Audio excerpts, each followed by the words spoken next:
Magandang hapon sa inyo lahat. Ito po si Herbert Curia, author-promoter ng Human Rights Promotion.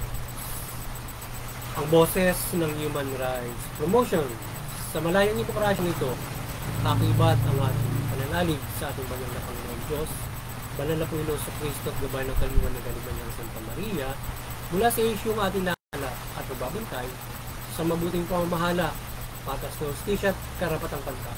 Ay hinggil sa issue ng land reform distribution ng bagong Pilipinas under PBBM administration.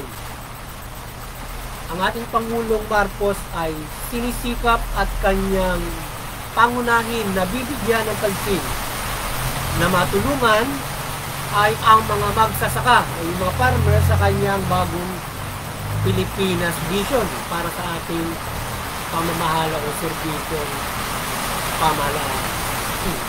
Ito yung ating tulong ngayon sa atin ngayon, yung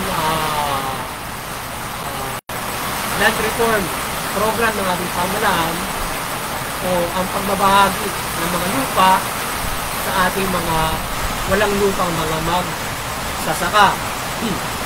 Ang Pangulong Marcos ay nagbahagi ng kalupaan o titulo ng lupa sa iba't ibang parte ng Mindanao at kanyang pinag-iibayo ang gawain ng DAR o Department of Agrarian Reform na mabigyan ng lupa ang mga magsasakang walang lupa. 1,000 hektarya ang naibahagi sa iba't ibang parte ng Mindanao under CLOA upang maibisan ang kahirapan o yung poverty alleviation at sila ay tutulungan pa sa kanilang pagsasaka ng ating pamahalaan. Yan. Yung ating Pangulong Marcos, kamakailan ay nagbahagi ng libo-libong titulo o kalupaan doon sa mga walang lupang magsasaka sa Mindanao. At ang kanyang nais na mabahaginan ay ang buong Pilipinas na yung mga magsasakang walang lupa ay mabigyan ng lupa. So yun yung nais ng ating Pangulong Marcos na yung gawain ng DAR ay kanyang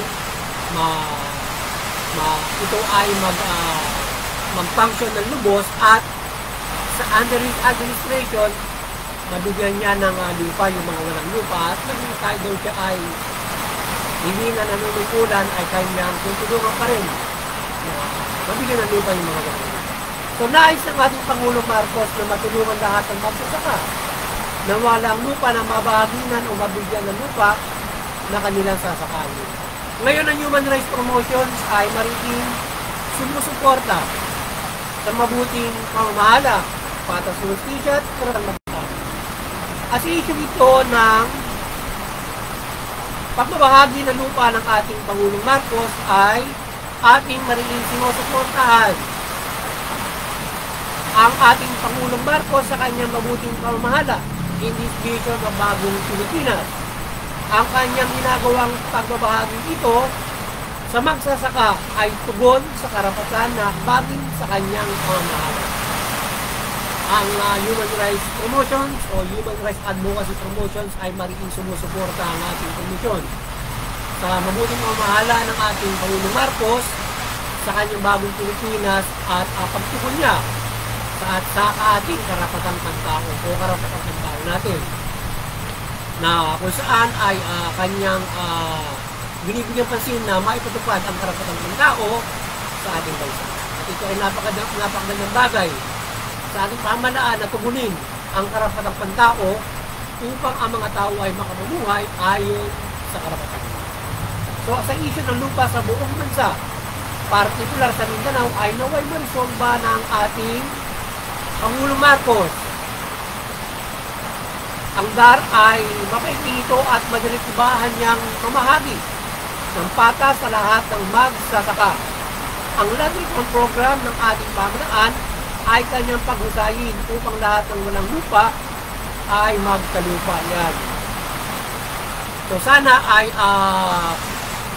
magawa ng ating Pangulong Marcos na yung DAR ay kanya talagang mabantayan at ito ay yung authority niya, yung tungkulin niya na maresolba yung land reform issues o yung land reform program ng ating bansa ay kanila maitupan ng lubos at mabigyan ng lupa yung mga walang lupa ng mga magsasaka. So sana magampanan o mapamahalaan ng ating Pangulong Marcos yung lugar at maibahagi ng lubos sa mga walang lupa yung mga titulo na dapat ibigay sa kanila. So, hindi ng ating Pangulo ang hakbangin sa pamimigay na ito dahil sa nagkakaroon ng issue sa CLOA o paglilipat ng title sa magsasaka kung saan pagdating ng ilang panahon ay may nagke-claim ng mga property developers sa mga land nila at tinatagalan na sila ng CLOA kahit bayad na sila. So yung ating Pangulong Marcos ay sa kanyang administrasyon, himayin niya yung pamamalakad ng DAR, yung mga batas dyan, IRR, na kung kinakailangan magsagawa siya ng mga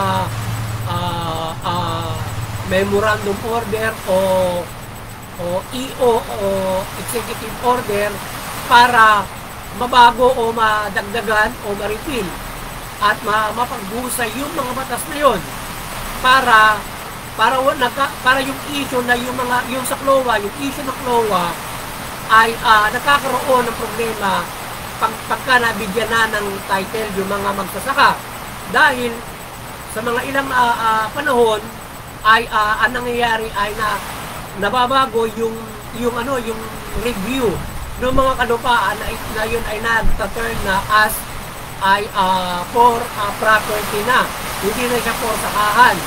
So kaya ang nangyayari na tinatanggal ng DAR yung CLOA at mayroon na nag-claim na mga property developer. So yan yung isang malaking problema sapagkat yung kalupaan ay sa ating pagtingin ay hindi lamang pwedeng basta-basta tamnan na halimbawa ang kalupaan under DAR na ibinibigay ay hindi lamang basta tataniman kundi maraming livestock na pwede rin ilagay doon. So walang dahilan para yung mga kalupaan na yan ay i-turn to wala nang saysay na halimbawa pagtaniman or meron pa naman po pwede siguro na ito ay lagyan mo ng livestock, halimbawa poultry, piggery, iba't ibang sa livestock. So ibig sabihin mayroong function pa sa farming, hindi nga lamang yung pagtatanim. So yun ay kaya sa tingin natin ay walang dahilan para tanggalin sa magsasaka o i-cancel ang CLOA. So sana tingnan mabuti ito ng Pangulong Marcos yung pagbibigay ng titulo. Para pag natin ng kinabukasan, hindi nababawi yan doon sa magsasaka. Nung kasi namang kasi hodang developer, na bigla na lamang i-claim yung halimbawa, may ilan tayong example dito na nangyayari sa ating bansa, na kiniklaim ng isang property developer yung mga ektaryang ibinigay ng ating pamahalaan sa mga beneficiary nito. Halimbawa, ilang issue dito ay ang Anonas, Pampanga, na nasa pilitang kinuha ng Clark Hills Corporation, Property Corporation ang kanilang lupa at kinansil na di umano ng DAR ang kanilang CLOA dahil sa na-review nilang hindi na pansakahan yung mga lupa. So iyan yung isang example ngayon na latest ng mga rambuan lang yan na nagkaroon na ng bloody demolition, may mga namatay na dahil sa pinatutupad noong DAR nung Clark Hills na yung batas na sa kanila na di umano yung lupa. So ngayon ay yung mga pangyayari na yan ay isang malaking issue na bakit ayon doon sa mga may-ari, doon sa mga interview sa kanila ng mga news personality o ng ating mga news ay nabayad na yung mga lupa, ini-award na sa kanila yun. Tapos biglang mangyayari ay na-review, hindi na raw yung pansakahan. So, kinakancel na yung kanilang CLOA. Tapos bayad na sila. So, dapat ma-review ng ating Pangulong Marcos yung kalakaran na yan para pagdating ng kinabukasan, hindi magkakaroon ng problema na yan. Sapagkat itong libo-libo na ipinamigay niya, baka pagdating ng ilang panahon o next year lang o pagdating nung matapos niyang matermino, kinukuha na ng ilang property developer yan. Yung mga hektarya na lalo kung magkakalapit yan. Yung sa Anonas, Clark, Pampanga, isang hektarya magkakalapit yun. Nasa lupang masaka na kanilang sinasaka at tinitirhan. doon na sila nagsasaka, doon na rin sila nakatira. So ngayon ay ang nangyayari ay hindi na raw yung pwedeng pansaka. Samantalang kung tutuusin ay sa ating ang palagay ay yung ang agrikultura ay hindi lamang pansaka. Kasama na diyan yung livestock, mas nga yung sa ating pangisdaan, siguro kasama na rin sa agrikultura. Ngayon ay hindi lamang farming ang pwedeng gawin dun sa kalupaan na yun, kundi pwedeng mo rin gawin siyang poultry, or pwedeng gawin mo rin siyang pwedeng gawin mo rin siyang piggery or iba't ibang mga livestock. So ngayon kasama pa rin sila sa farming na pwede siyang maging alternative or doon sa pagtatanim, kung di palay, corn or iba't iba. Kung hindi na po pwede yun, mayroong livestock. So yung livestock kahit saan naman po pwede yan, di ba?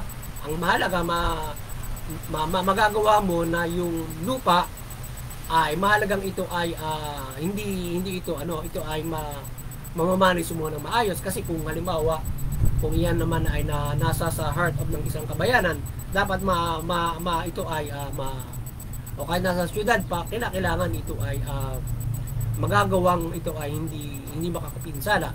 So kaya nga dapat ay tingnan mabuti ng ating Pangulong Marcos yan para hindi nagkakaroon ng issue na ganyan. So malaking question ito sa Kawaninang Dar na bakit nabigyan sila ng CLOA ang maraming pamilya at nagbayad pa sila, tapos biglang matatanggal ang CLOA at marahas silang i-demolish, di ba? So iyan napakasaklap na inasahan nila sa gobyerno, binayaran nila, pagkatapos inaagaw sa kanila ng isang property developer dahil kinancel na ng DAR. Tapos pagdating sa Supreme Court ay mas kinatigan pa nung Supreme Court yung mga property developers. So yan ang napaka malaking problema. Pati yung Supreme Court natin ay nagiging sa tingin natin ay mukhang nagiging hindi patas doon sa kanilang mga desisyon. So sana yung ating Pangulong Marcos, para kahit makarating man sa Supreme Court yung mga halimbawa issue ay palaging mananalo ay ang beneficiaryo kapag naibigay na sa kanila yan. Kung ganyan ang problema sa kinabukasan, kinakailangan protektahan na yan ng mga IRR or batas na hindi maaagaw sa sino bang beneficiaryo yan, or hindi na ito mababago pa ng ating pamahalaan ang review, halimbawa yung review pagdating na kinabukasan hindi na siya ganoon, di ba? So mayroong alternative na maaaring gawin kapag na-award na yan, di ba? So ngayon kapag ganoon, anong gagawin ng ating pamahalaan? Halimbawa ganoon, tinanggal, saka mo sila ililipat ulit para bigyan mo ng ganung karaming doon. Halimbawa yung 73 hectares nung magsasaka doon sa Anunas, anong ipapalit mo na 73 hectares para ibigay mo rin na sakahan sa kanila? May parang ang nagiging usapin yata iba, kalahati yung bibigay yata, or yung iba inililipat na doon sa pabahay program. So yan ang malaking problema, di ba? Alas bibigyan na lang sila ng mga negosyong kung anong maitatayo nilang negosyo na ayuda. So kung pansakahan yung alam ng mga tao, ay bakit itatalin mo sa iba? Kaya nga yung agrarian reform, yung sabihin ang kakayanan ng mga taong iyon ay pagsasaka. Andun yung knowledge nila to live, mag-cultivate ng lupa, paularin ng lupa, magsaka, yung fruit nun yung nabubuhay sa kanila. Tapos itatalin mo mag-sari-sari store ka na lang, di ba? Or ganito na lang yung gawin mo negosyo. So dapat ay susuportahan palagi ng pamahalaan yung kanilang way ng pamumuhay as ay magsasaka, di ba? So ngayon dapat protektahan ng ating Pangulong Marcos yan mula sa anumang uri ng o kaya ay kanyang i-priority doon sa Kongreso, baguhin yung IRR o yung batas ng CLOA para yung mga magsasaka ay hindi inaagaw sa kanila pagdating ng kinabukasan. Kanina na yun dapat. Ngayon kung halimbawa may ilang mga pwede lamang mangyari na halimbawa kung namatay na yung mga may-ari ng CLOA, pagkatapos wala nang nagki-claim, walang successor, so ibabalik ulit sa pamahalaan yun at pwedeng ibigay sa iba. So ganoon lang dapat po pwedeng makuha yon. At hindi nila pwede dapat ibenta yun. Dapat kasi tanggalin nila yung halimbawa sabihin nila ibebenta na siya ng mga may-ari. Dapat habang buhay sa kanila yon. Unless halimbawa pumunta na ng US, halimbawa ganun yung dahilan, ay maaari sigurong ibigay na sa iba yung ano. Kung nabayaran na nila yon, babayaran sa kanila nung ibang pagbibigyan noon, maaaring ganun siguro. Pero yung halimbawa, kasi ang nangyayari parang pagka within a year o ilang sa how many years, kapag pwede na nilang iwan yung lupa, ibebenta nila. O saan pupunta yung mga tao na yon, di ba? Di ba parang ganun, di ba? So anong dahilan? Bakit? Paano sila, kung nabigyan sila ng pagkakataon within a year, maunlad na bagad sila, di ba? So tingnan mabuti, i-reviewin mabuti yung ganung kalakaran, yung lupa na ini-award ay hindi basta may ibebenta ng mga binigyan ng titulo, kundi yun ay lifetime na nasa kanila dapat yun, or kung may mahigpit na kadahilanan na maaaring mailipat sa ibang tao, di ba? Mga ganung mga bagay, para hindi yun nasasamantala nung mga benepisyaryo o sino man tao, para samantalahin yung mga benepisyaryo na bilihin muli yung lupa sa kanila. Halimbawa, mga ganung mga bagay.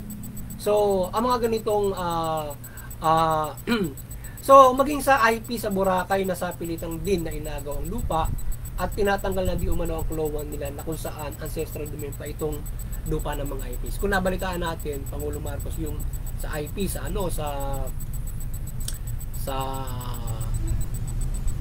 Boracay at yung sa Aunonas nga. So yun ay yung mga example na nagkakaroon ng problema diyan sa kalakaran ng klowa. So sana ay mabigyan nyo ng magandang proteksyon yan, yung mga lupang ibinibigay na yan, na hindi sila naagaw ng kung sino mang property developer o sino mga agaw ng mga lupa na ibinigay sa benepisyaryo.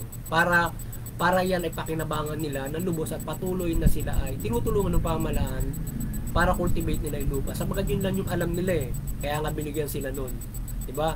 So ngayon, kung sila ay magtaturn to others, so yan ang iba pang pag-aaralan ng mga usapin. Kaya para kung sila ay binigyan ng ganung klase ng mga kalupaan, yun yung alam nila na ikakabuhay.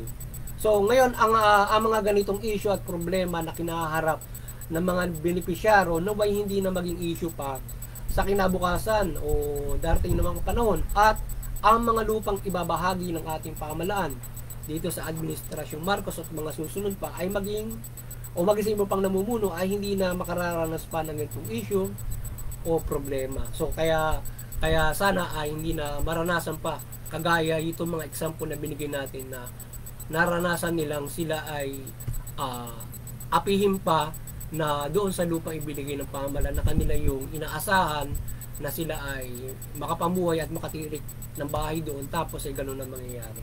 So umaasa tayo sa genuine land reform mula sa DAR. CLOA distribution nito sa pamamahala ng ating Pangulong Marcos na kanyang mapag-ibayo ang mga hakbangin nila na hindi na nagkakaproblema pa sa mga benepisyaryo. At saka tingnan mabuti ng Pangulong Marcos yung korupsyon sa DAR. Baka mayroong mga korupsyon dyan within the developers and the DAR official, kaya naibigay nila doon sa mga developers yan. So imbestigahan mabuti yon. Kapag mayroong ganun, dapat masibak yung mga DAR official, yung mga developers na ng mga talamak, kulong sila kung ganun silang mga api ng mga tao. So dapat ay at yung mga developers bumili kayo ng maayos na lupa, huwag yung hayupin yung mga tao nang mumuhay lang na maayos, tapos gano'n na mangyayari, gigabayin yung mga bahay, aagawin nyo. So yung mga developers, bumili kayo ng mga lupa na talagang ibinibenta, tapos i-develop nyo at ibenta nyo. Yung pinakamaganda sa developers. Pero kung ang gagawin ng mga developers ay sasamantalahin nyo kagaya yung mga napanood natin, yung sa Anunas na nga na inaagaw ba, biglang yung pala ay benepisyaryo, inagaw ba, paano nangyari, di ba? So, napakahirap ng mga pangyayari na ganun. Kasi nga inaasahan nila yun tapos biglang ganun, di ba? Ang laking question, paano nangyari yun? Ibinigay ng pamahalaan, tapos ba inaagaw ng iba, napunta na doon sa developer. So tingnan mo, dapat inimbestigan yung ating Senado, tayo nagsasaboses doon na imbestigahan, tulungan, pero walang nangyayari doon. Yung Kongreso ganun din. Bakit nyo hindi binigyan pa dito mga taong ito tungkol diyan? At anong magagawa nyo doon sa pangyayari na yon? Kasi nga maraming alternatibo yung farmland, maraming pwedeng maraming pwedeng gawin doon. Sa ating paningin, hindi, sana mali ako or yung pansakahan pagdating ng farming, hindi lang yon, pati livestock mo pwede mong gawin doon sa isang lupa, di ba? Kung hindi na po pwedeng tubuan naman kung ano yun. Ngayon, ay yan ang problema. Pag halimbawa ngayon may climate change, yung lupang ibinigay na yan, nasasakahan mo for how many years? Pagdating na kinabukasan sa climate change, hindi na po pwedeng sakahan. Ano mangyayari ngayon? Tatanggalin na ba ng kloro ngayon? So yun yung maaaring tingnan, reviewin ng ating Pangulo. Dahil sa baka pagdating na kinabukasan kung ganun yung re-review, baka ma-turns na ulit, aagawin na ulit, bayad na, di ba? Tapos, or babayaran ulit sa kanila at anong gagawin. So dapat mayroong ibang alternative kapag ganun ang nangyayari. So kung hindi na pwedeng tamnan, gawing livestock na lang as part of the farming, di ba? Mga ganun mga bagay. Kasi kagaya may climate change tayo ngayon, or else may mga ibang mga bagay na nangyayari na yung mga lupa na yon ay maaaring hindi na nga tamnan, halimbawa, pero may mga ibang alternatibo, livestock or whatsoever na pwede mong i-farm, gawin mo pa siyang farmland. So, sa tingin natin, pero sana natin yung mabuti yun para hindi nagkakaproblema yung mga beneficiaryo na nais magkalupa pagdating yung mga ilang panahon lang inaagaw na sa kanila, di ba? Kagaya nung sa IPs, yung sa IPs matagal sila naninirado sa lugar nila, kailan na naibigay yung titulo sa kanila nung panahon ni Pangulong Duterte. Pagkatapos nito panahon ngayon biglang inaagaw na, di ba? So napakasaklap na ikaw ay mapapaalis sa sarili sa lupa mo at inasahan mo sa pamahalaan, di ba? So yun, karapatan ng mamamayan yung mga ganyan mga bagay na ikaw ay yung mga lupa pinamamahalaan ng ating pamahalaan ay maibahagi mo doon sa mga walang lupa na yun yung kanilang pinapagawa. Yung mga tao na nasa industriya namumuhay, maging mga trabahador, empleyado, kabahay naman, yun ang kanilang mabibigyan ng pamahalaan. Bahay lupa na as in kabahay pangalaman, di ba? Napakaganda kung gano'n. Tapos yung mga magsasaka, sakahan at doon na rin sila maniniraan, di ba? Huwag mo nakasimple yun. So, hindi doon na work sa our life. Pero, nangyayari yung iba na active. So, sana hindi ganun nangyayari. At protektan ng ating administrasyon at mga susunod na tama na hindi kami lang ginagawa po ng mga. Okay. So, nang may magabayan ng kalimunan kalibang na Santa Maria ang ating Pangulong Marcos, sa kanyang pamamahala at lalo kaniyang mag-ibayo ang kanyang pamamahala, partikular sa pag-ahon sa kahirapan sa bansa mula magpasaka. Bayaan siya ng Panginoong Diyos at Panginoong Kristo Jesus ng sapat na apaw na kakayanan at galing sa pamamahala at maibigay niya ang karapatan ng mamamayang Pilipino. Sana magabayan ang Pangulong Marcos, ang Bansa Santa Maria, ng Panginoong Diyos, Panginoong Kristo na mapag-ibayo niya yung kanyang kakayanan, galing at ang kanyang mga Pilipino upang matugon niya yung karapatan ng pagkakaroon. Sa ngayon, bakit pumumuhay ng ayon sa karapatan ng Pilipino at sa kanya administrasyon, isa itong sinasabing legacy niya. May pagkakaroon yung karapatan sa administrasyon. Mabuhay ayon sa karapatan ng mga Pilipino. At kung magustuhan daw pa, klaro na sila. So muli, maliwanagan ni Bansa Santa Maria ang bansa mula pamahalaan at mamayang Pilipino at ang pamahalaan mamahala ng mabuti, matuloy, patas ng istisya at karapatan. Tumulin yung karapatan ng tao. Yung mamaya, tumulin sa pamahalaan at huwag kayong gumawa ng krimen. Sa kayo, makapamumuhay tayo ng makayapa at madali ang ating kalura. At tayo ay nakakaroon ng kaluraan kung tayo ay nakayapa tayo. Sa lahat, sa buhay ang mabuting balita. Sa gayon, higit tayo magkakaroon ng kaligtasan spiritual at makapamumuhay higit pa sa pagsunod at pagpapatupad ng pamahalaan ng Diyos. Ngayon, ang may kaligtasan spiritual. At nakabol sa inyo, para nakapagpupunan naman ang human rights ng mga sa nilulukuhin sa karapatan ng tao, mabuting pamamahala sa nilulukuhin. At nakabol sa inyo lahat,